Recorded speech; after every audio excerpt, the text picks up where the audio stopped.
صدقہ دینے کی فضیلت۔ حضرت محمد صلی اللہ علیہ وآلہ وسلم نے فرمایا، جو شخص صدقہ دیتا ہے یہی صدقہ اس کی قبر سے گرمی کو بجھا دے گا اور قیامت کے دن مومن اپنے دیے ہوئے صدقے کے سائے میں ہوگا۔ ایک اور جگہ پر آپ نے فرمایا، صدقہ خدا کے غضب کو ٹھنڈا کر دیتا ہے۔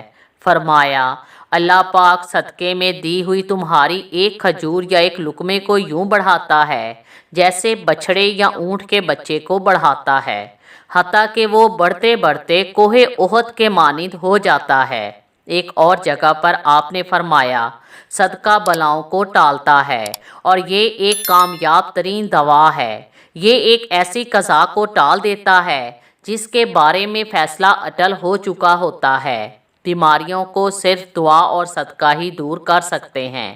پھر آپ نے فرمایا، کلمہ طیبہ بھی صدقہ ہے اور ہر وہ قدم جو تم نماز کے لیے اٹھاتے ہو وہ صدقہ ہے۔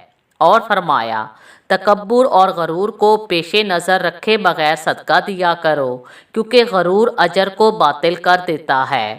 حضرت امام محمد باقر علیہ السلام نے فرمایا، نیکی اور صدقہ فقر اور تنگ دستی کو دور کرتے، عمر کو زیادہ کرتے اور 70 قسم کی بری موت کو دور بھگاتے ہیں۔